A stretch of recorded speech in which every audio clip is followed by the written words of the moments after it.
नमस्कार। आप सबको युवा भारत संगठन जिला मुजफ्फरनगर पतंजलि योगपीठ हरिद्वार की ओर से राष्ट्रीय युवा दिवस स्वामी विवेकानंद जी के जन्मोत्सव जन्म दिवस की हार्दिक शुभकामनाएं, हार्दिक बधाई।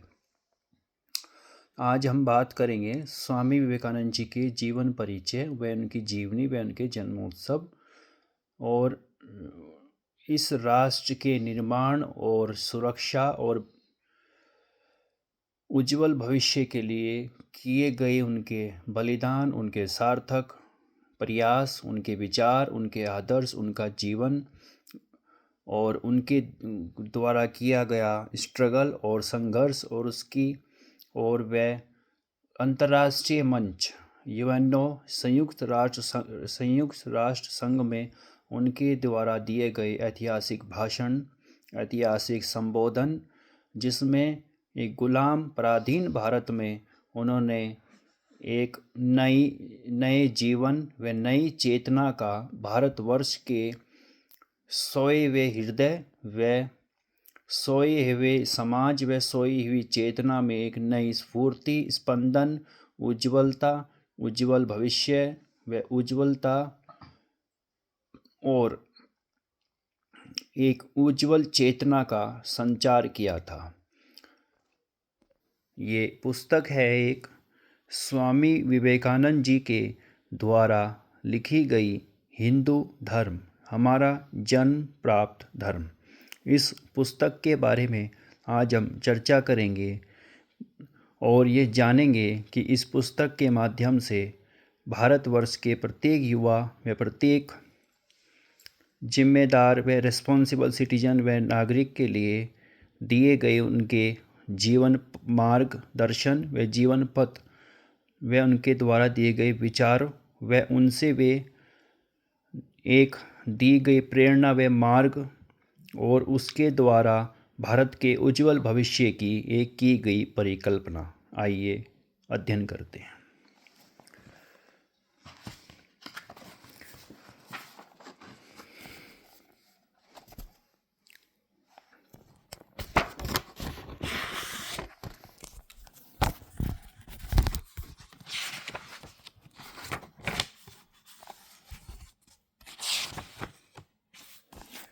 युवा सन्यासी स्वामी विवेकानंद जी का जन्म सन 1862 माह जनवरी और तारीख 12 जनवरी 1862 सन में स्वामी विवेकानंद जी का जन्म हुआ। मकर संक्रांति का वह पवित्र दिन था। समूचा भारत पर्व मना रहा था। इस दिन समूचा भारत पर्व के सेलिब्रेशन में डूबा हुआ था। इसी दिन आविर्भाव हुआ था श्री विश्वनाथ दत्त जी के परिवार में उनकी धर्म पत्नी भुवनेश्वरी देवी के गर्भ से एक बालक का, जिसे नाम दिया गया था नरेंद्र। परिवार के लोग, स्वजन और परिजन बालक में कुछ अनूठा देखते और अनुभव तो करते थे, लेकिन ऐसा विशिष्ट कुछ न कुछ तो प्रत्येक बालक में होता ही है। अपनी बुद्धि और संतान सभी को प्रिय होती है, लेकिन उस बालक की दिव्यता का आभास सही अर्थों में हुआ था उस समय के चर्चित सिद्ध महापुरुष परमहंस श्री रामकृष्ण देव जी को। ऐसी कुशाग्र बुद्धि थी नरेंद्र की कि जो विद्वानों को भी भेद दे और सभी आकर्षणों से परे रहे। वही स्वीकार था उसे जिसे बुद्धि स्वीकारे।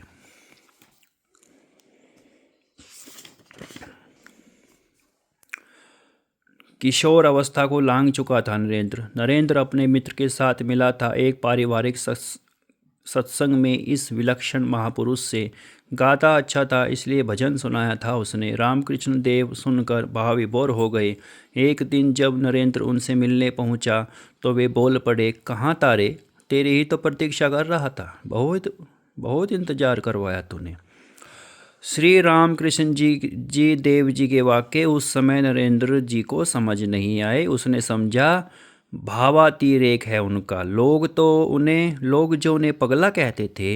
एक दिन जब नरेंद्र के कंधे पर रामकृष्ण देव ने अपने दाहिने पैर का स्पर्श किया तो वह भाव समाधि में चला गया, परम प्रकाश में लिपट गया।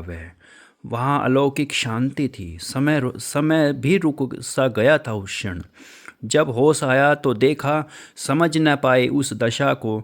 ब्रह्म समाज से मिली समझ ने निर्णय लिया, ऐसा सम्मोहित किया गया। साधारण बात है यह तो, छोटा मोटा साधक भी कर सकता था ऐसा चमत्कार तो। तत्वज्ञान अर्थात परम सत्य से इसका दूर दूर तक संबंध नहीं था। निर्णय लिया इस घटना के बाद दक्षिणेश्वर न जाने का नरेंद्र ने, लेकिन कुछ ऐसा था जो खींच रहा था उसे। जितना भागने की कोशिश करता था नरेंद्र, उतना ही श्री रामकृष्ण देव जी के आकर्षण में बंधता जाता। एकाएक सब बदल गया धीरे धीरे। नरेंद्र की परीक्षा की घड़ी आ खड़ी हुई। श्री विश्वनाथ दत्त जी का निधन हो गया। पूरे परिवार के पालन पोषण की जिम्मेदारी नरेंद्र जी के कंधों पर आ गई। नौकरी ढूंढने की बहुत कोशिश की पर सफलता न मिली। नौकरी कभी मिल ना पाई।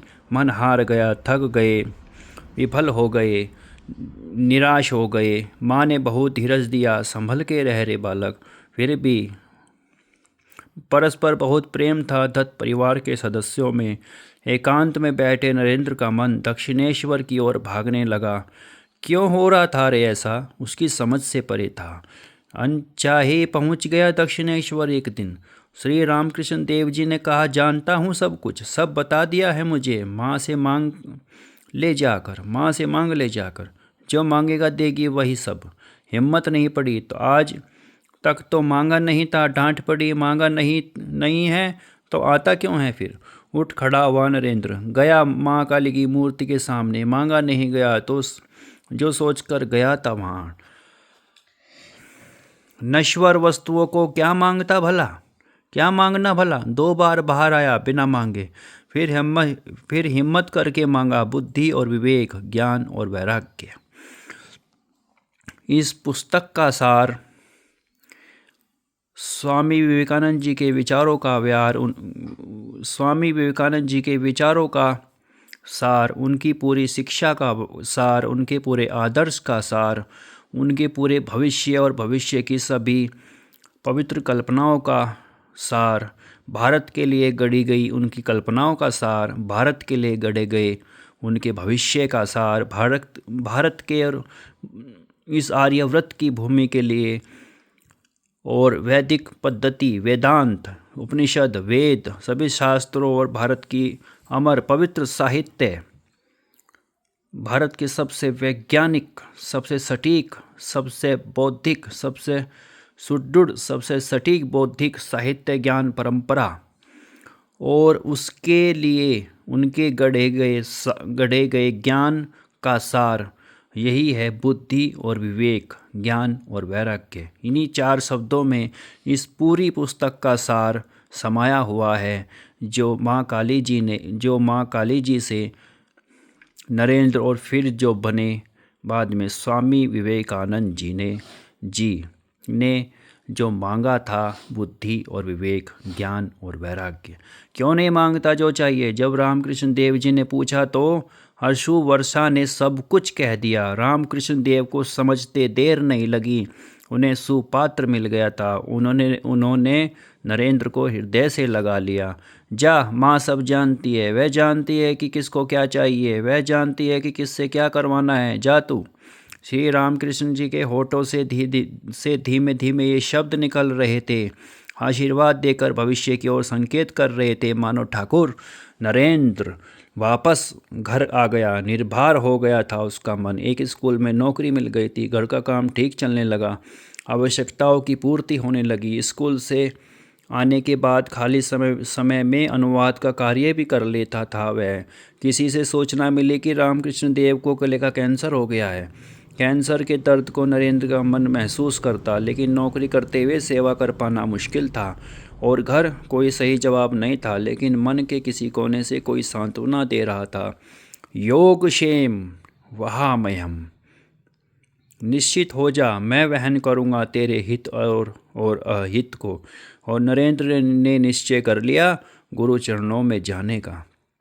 नरेंद्र श्री रामकृष्ण देव की सेवा में लग गया, लेकिन रोग तो रोग होता है। उन्होंने श्री रामकृष्ण देव को बहुत शिथिल कर दिया था। उन्होंने नरेंद्र को अपने पास बुलाया, पूछा, क्या चाहिए तुझे? बस अब चलने की तैयारी है। नरेंद्र निशब्द था। उसकी आंखों में उभरी बेचैनी को श्री रामकृष्ण देव जी ने महसूस कर लिया था। श्री रामकृष्ण देव जी ने कहा, तुझे मेरे संकल्प को पूरा करना है, तू ही करेगा उसे पूरा, ऐसा तुझे करना ही होगा। नरेंद्र को पास बुलाकर उन्होंने उसके माथे का स्पर्श किया और अपना समूचा तप उन्होंने नरेंद्र में उड़ेल दिया था। कृत्य होकर 3 अगस्त सन 1886 को श्री रामकृष्ण देव जी ने अपने पार्थिव शरीर का परित्याग कर दिया।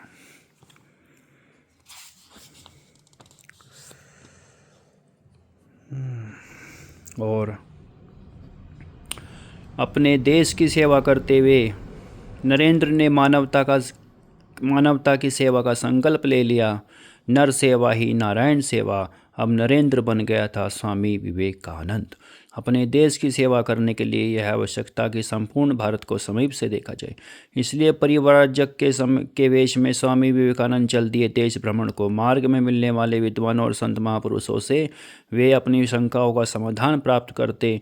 इसी दौरान हाथरस में उनकी मुलाकात शरद चंद से हुई, जिसे दीक्षा देने के बाद स्वामी जी ने उसका नामकरण किया सदानंद। बाद में यही सदानंद अपने गुरु के कार्य को पूरा करने में अत्यंत सहायक सिद्ध हुए। ओम धन्यवाद। तो इस प्रकार स्वामी विवेकानंद जी का जन्म, उनका स्थान और उनकी